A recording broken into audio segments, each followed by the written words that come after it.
Evo, stižemo do kraja ove cele farse oko budžeta. Kao što znate, vladajuća većina je podnela preko 320, na kraju se ispostavilo, amandmana na dva zakona, zakon o rebalansu budžeta za 2017. godinu i zakon o izmenama zakona o budžetskom sistemu.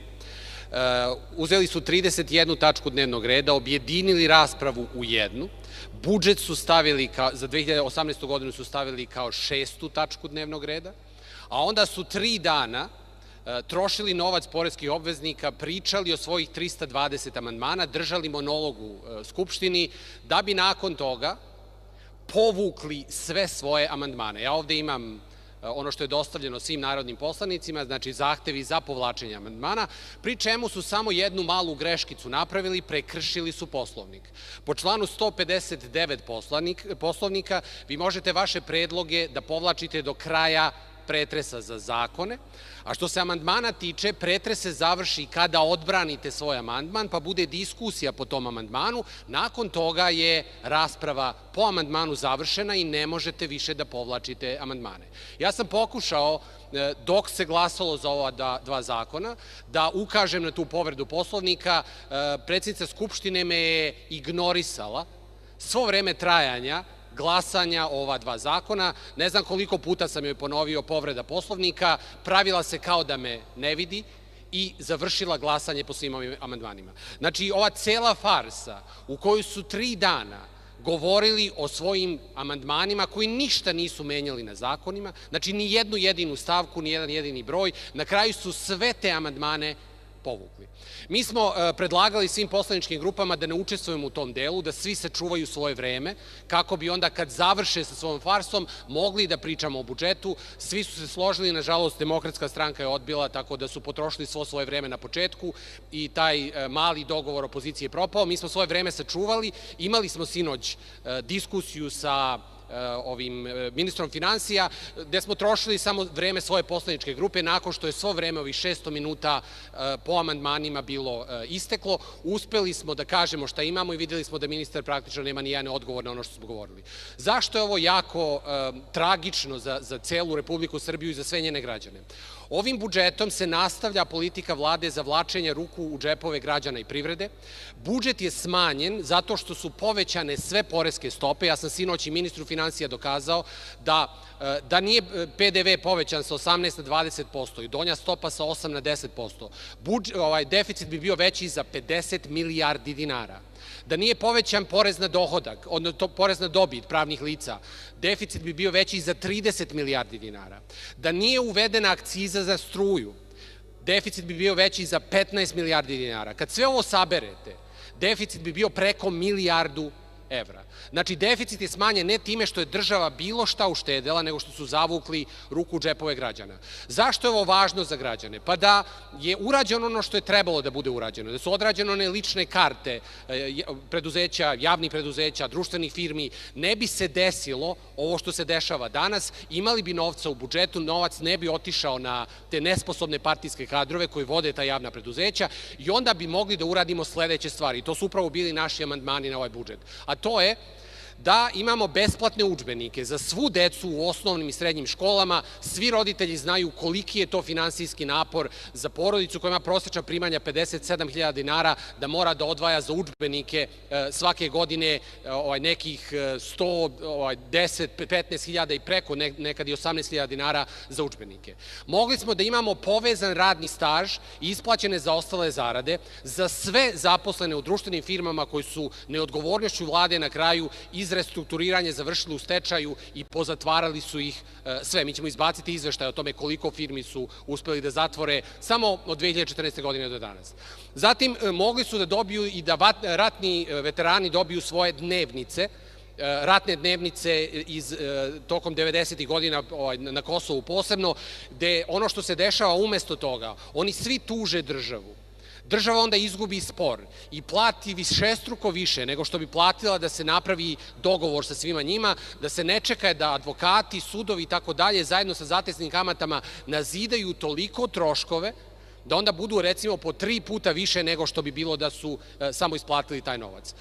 Mogli su građani da dobiju i osnivanje venture capital industrije, bili smo opredelili 4 milijarde dinara za to. Ovo su sve stavke, inače da podsjetim, koje sam predložio za budžet 2014. godine i ove stavke su bile usvojene u ovoj Narodnoj skupštini. Nakon moje ostavke sve su ove odredbe bile povučene.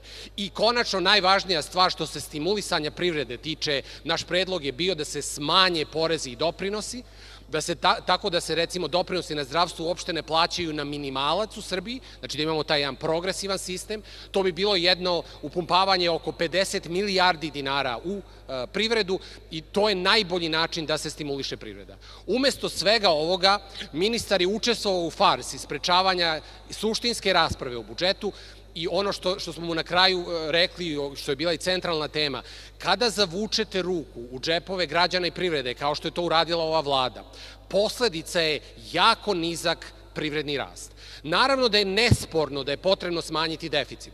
I dobro je da je deficit smanjen, ali je smanjen na pogrešan način i to onda dovelo do izuzetno niskog privrednog rasta.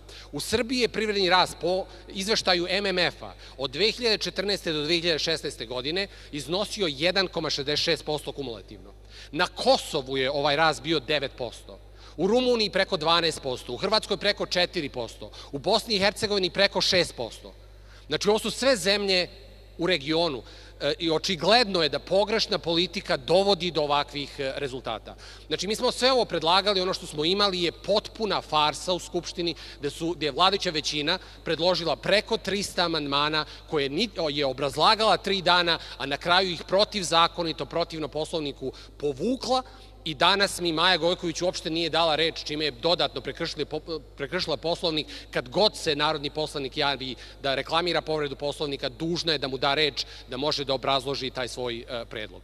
Nažalost, nakon čitave ove farse, cenu će platiti svi građani sa niskim privrednim rastom, sa nastavkom otimanja plata i penzija. Taj deo sam zaboravio da napomenem. Umesto da pričaju o povećanju plata i penzija, koje je svakako pojela inflacija, naš predlog je bio da se prvo vrati oteto. Da se vrati oteto nastavnicima i lekarima u javnom sektoru 10%, još uvek je taj zakon na snazi, kojima im se smanjuju plate, i penzionerima da se vrate otete penzije, a tek nakon toga da se uskladi sa inflacijom od 3% i novca za sve ovo o čemu sam govorio u budžetu ima. Ovo je jako važna poruka za sve građane. Novca u budžetu ima, samo se troši na stvari koje nisu u društvenom interesu, nisu interes svih građana, troši se samo na partijski, parazitski sistem koji praktično ubija Srbiju već godinama. Ako imate neka pitanja, izvolite.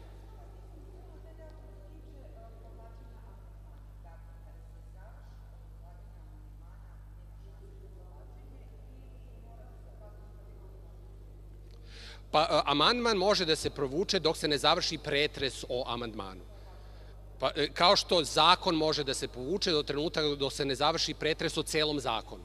Imate član koji o tome govori, analogno pretres o amandmanu kad se završi, a on se završi kada obrazložite amandman, pa nakon toga narodni poslanici imaju vreme da diskutuju o tome. Kad se pređe na sledeći amandman, pretres je time završen. Međutim, mi ovde u Skupštini imamo jedno brutalno kršenje pravila, gde se nijedna od tih stvari ne poštuje i zamislite, nijedan sud kažu da nisu nadležni da tumače, odnosno da ocenjuju postupanje predsednice Narodne skupštine. Mi smo probali i ponovo ćemo uputiti inicijativu i Ustavnom sudu koji je nadležan, jer krše se prava poslanika, i Upravnom sudu koji je nadležan, i jedan i drugi samo ćute i drže naše predmete u fioci. Na primer, svaki zakon koji je usvojen u Skupštini, gde su objedinjene tačke dnevnog reda koji ne bi smele da budu objedinjene, je nezakonito usvojen i Ustavni sud bi trebao da ga obori. Sve ove kazne koje ističe Maja Gojković, opomene kojima se uzima od plate, su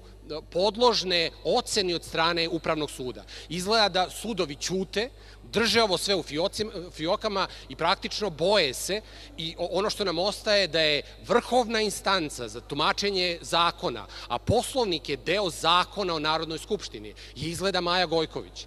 Znači, to je suprotno Ustavu, pošto Ustav kaže da sudska instanca je nadležna za sve. Kogod od izvršnih organa, uključujući Narodnu skupštinu i predsednicu, donese neku odluku, sve je podležno sudskoj proveri. Sve naše inicijative koje su otišle i prema Upravnom sudu i prema Ustavnom sudu, nema nikakvog odgovora po njima. Uputit ćemo i za ovo kao i krivičnu prijavu protiv svih predsedavajućih zato što su krali vreme ova 3 dana. Znači, nije im bilo dovoljno što su imali ove amandmane, umorili su se od odbrane tih amandmana, pa su ih obrazlagali kraće od 2 minuta, a tamo su u sistem ubacivali da je rasprava trajala 2 minuta. Mi još uvek obrađujemo te podatke i bit će krivična prijava.